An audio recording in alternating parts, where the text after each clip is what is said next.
Mr. Speaker, it's my pleasure to stand and add to the comments, the very sound comments that are being made by my colleague Claire Curran, who I want to acknowledge through this process has made a really significant contribution to this debate. And I think we all have to acknowledge that, and I would like to see government colleagues acknowledge that the original version of this bill was drafted by a Labor government and it was supported by national opposition. Now, we have acknowledged on this side of the House that we did not get this piece of legislation in its original form right. We stand up and we own that. But we haven't seen that kind of ownership on that side of the House. Also, I have some comments for the Green Party on their position, but I'll leave those for later on in the discussion. But I think we should all be up front here that this one word to describe this piece of legislation through all its iterations has been fraught. This has been a delicate balancing act between two very important fundamental rights, particularly from the perspective of Labor members of Parliament.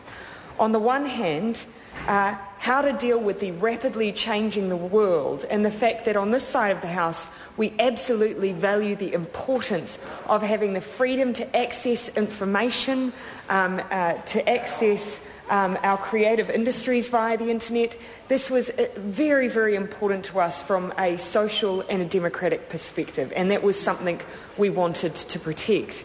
But secondly, we also wanted to protect the right of creatives in particular to be able to protect their intellectual property.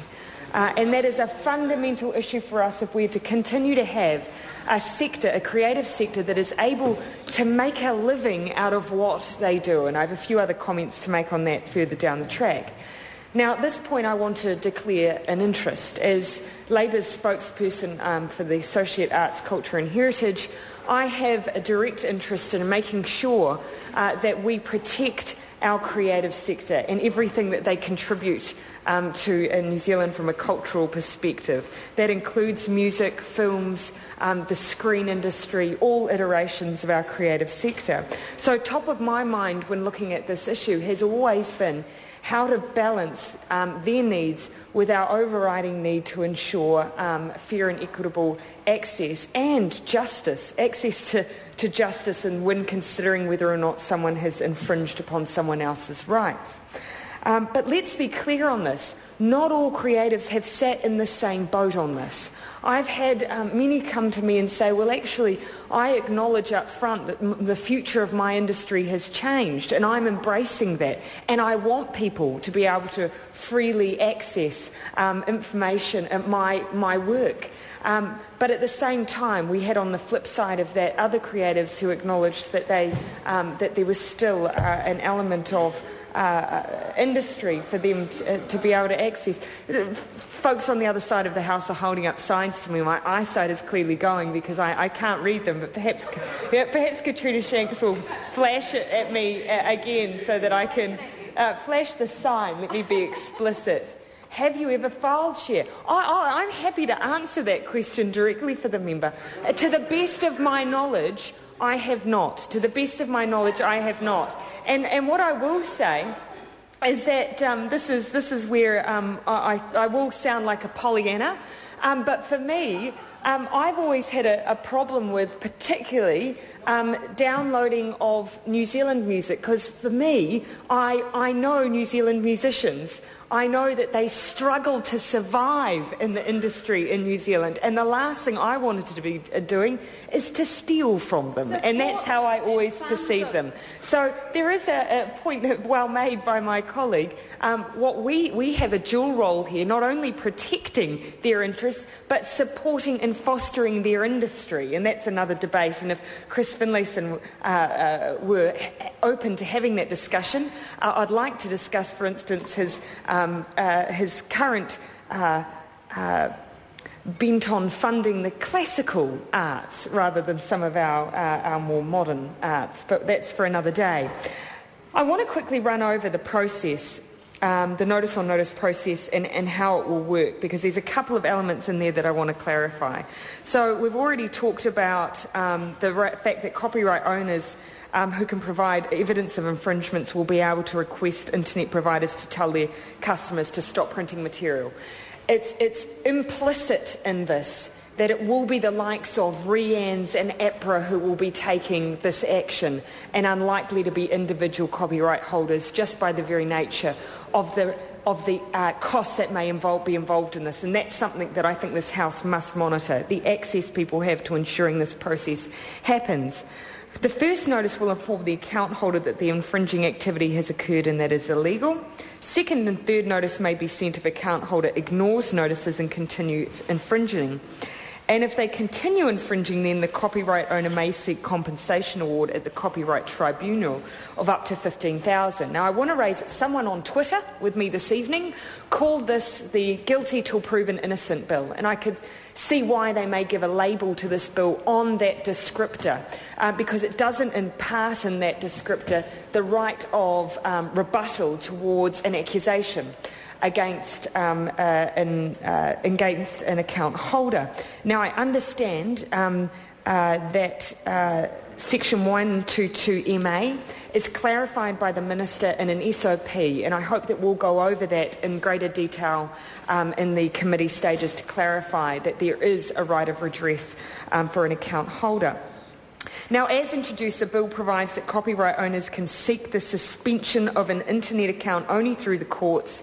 Suspension can be up for 6 months, but this provision remains in the bill, but will only apply until the Minister of Commerce brings it into force via order in council. Important point here. The Greens and Labour do not like this provision of this bill. We did not fundamentally believe that a right to suspend someone's internet account should be contained in this legislation. But a point I want to make to the Greens: they know full well that had we withdrawn and said that we would not support the bill in its entirety, we would have this provision sitting in this legislation now, and from the moment that it's enacted, the right to suspend an internet account holder's account would have existed. This was a compromise.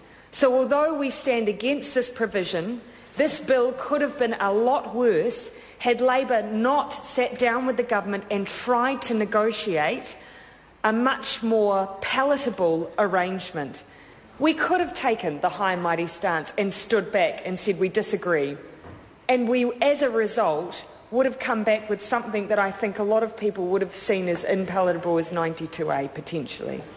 So we did compromise, and we're standing up and acknowledging that. But at the end of the day, we think that as a result of that, we have got a better outcome for both sides of the argument on what I continue to believe is a very, very fraught issue. So that's a point of clarification I wanted to make. Some final parting thoughts. I noticed from some of the statements from Select Committee that a lot of weight has been placed on the idea that infringement notices will rectify this situation. I just want to acknowledge that we cannot be too naive in the implementation of this bill. So first point, just because it's law doesn't make it so. Because we have in this House written this piece of legislation does not mean that from day one tomorrow people will stop file sharing.